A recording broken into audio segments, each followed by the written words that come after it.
Chapter 26. We're pulled in Mitch's boat on a winding journey through the archipelago and then out across the bottomless ocean. The sea isn't wild here like it is around the crow's nest, but it's still rough, and the three of us are forced to huddle together as waves hit us on all sides.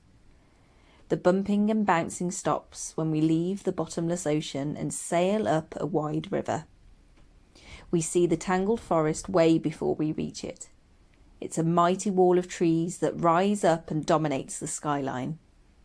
The merfolk stay with us, pushing Mitch's boat closer and closer to the forest until the trees tower over us, their leaves blocking out the sunlight. One by one the merfolk slip away until just the first merboy is left pulling our boat. "I hope he knows what he's doing," I say, gripping the side of the boat as we race towards the wide trunks. "Look!" Rose points to a dark gap between the trees, almost hidden by trailing leaves. The river seems to disappear into it, and at the last possible moment the merboy lets go of the rope and shoves us towards the gap. Then, with a wave of his hand and my watch and my socks, he gets ready to swim away. "Wait!" I shout.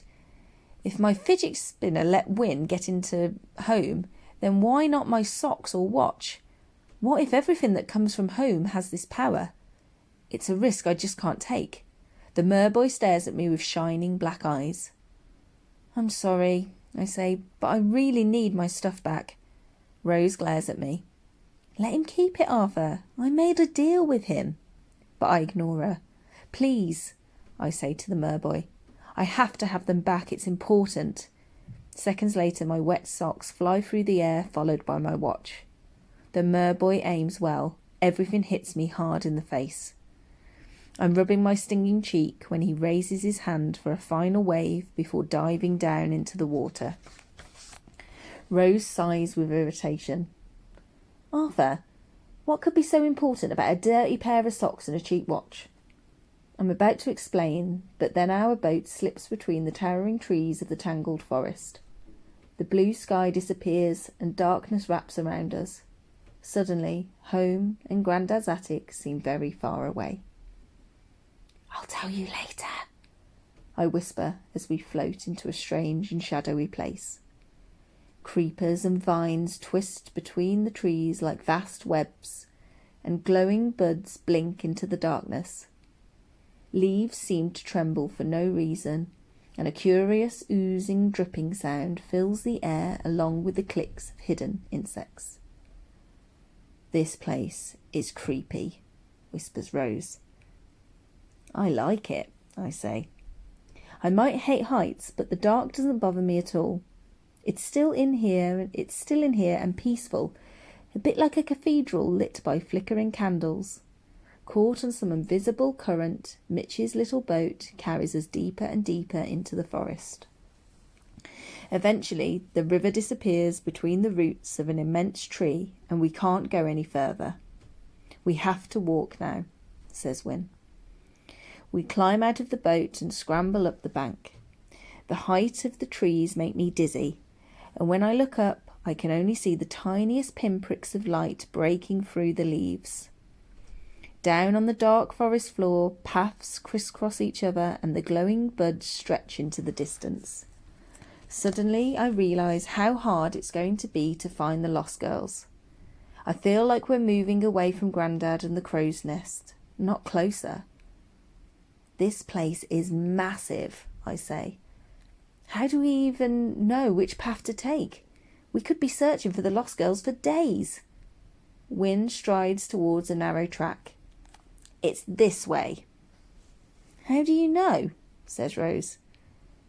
"Because I read the sign." He pushes back a vine and we see a wooden sign nailed to a tree. "The Lost Girls" is painted on it in wobbling brushstrokes, along with an arrow. "And look, there's another one." He points to a tree further along the path. "Then I suppose we follow the signs," says Rose. And although this seems suspiciously easy to me, we all head off along the path. As we walk further into the forest, Wynne practices his stealthy walk. This involves him trotting from tree to tree on tiptoe, Every now and then he says, "Can you see me?" And we look up to see him standing very still in front of a tree with his hands in front of his face. "Yes," says Rose each time. "Not really," I say to make him feel better. Soon we're hot and sweaty, and the Lost Girls' sign has become much harder to follow. Vines twist in ever thicker tangles between the trees, and we're reduced to climbing over and under things to keep going. And the signs pop up in the strangest of places. At the top of a tree, in the middle of a hollow log, we even find one submerged in a murky pond. As we wade through the water, it's hard to shake the feeling that the Lost Girls are playing an elaborate trick on us. Eventually, we get to a sign that suggests we have to go through the middle of some brambles. "No way," says Rose. "I'm not doing it." Wynne examines the bush before dropping down on his stomach and wriggling underneath it. "Hurry up," he calls from the other side. "You've got to see this." I go next, and when I pull myself out, Wynne is already halfway across a rope bridge that stretches across a ravine. The bridge is long, droops down in the middle, and is made up of battered planks of wood tied together with fraying rope. Before I follow Wynne, I peer down into the ravine. Below, I see the river with the rainbow shine that runs through raw. Lime green crystals covered the riverbed, making the water glow in the darkness of the forest. Chunks of crystal stick out like jagged teeth, with water foaming and crashing around them. I pull out the map and see that the river cuts through the middle of the tangled forest and leads directly into the bad side. "Come on, Arthur," calls Wynne, deliberately wobbling the bridge. "This is fun." The moment my feet make contact with the planks, the bridge starts to swing even more wildly from side to side. I hold on tight to the handrails. This thing does not feel safe. "It's fine," says Wynne, and he jumps up and down to prove his point. Just then, Rose scrambles out from under the bush and joins us on the bridge. We start to walk along in a straggling line. "One thing I don't get," I say, trying to ignore the alarming gaps between each plank, "is the signs. The Lost Girls are into hiding, right?" "They're a guerrilla unit," says Rose. "They train in secret, then commit daring ambushes and raids." She almost sounds excited as she says this. Rose loved the Lost Girls and was always trying to persuade me to go looking for them. "But that's what I mean. Guerrilla units hide out, and the Lost Girls have retreated deep into this forest, so I guess they don't want to be found." "What's your point?" says Rose. "My point is, why would they put up loads of signs telling us how to find them? Don't you think this could be a trap?" Up ahead, Wynne stops walking. "That is a very good point, Arthur." And at that moment, a shrill giggle makes us turn around. Standing at the start of the bridge is a little girl.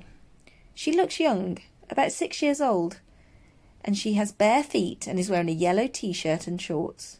She stands there staring at us and sucking at the end of her plait. "Hello," says Rose, breaking the silence. The girl smiles shyly. "Is she a lost girl?" I ask Wynne. He shrugs.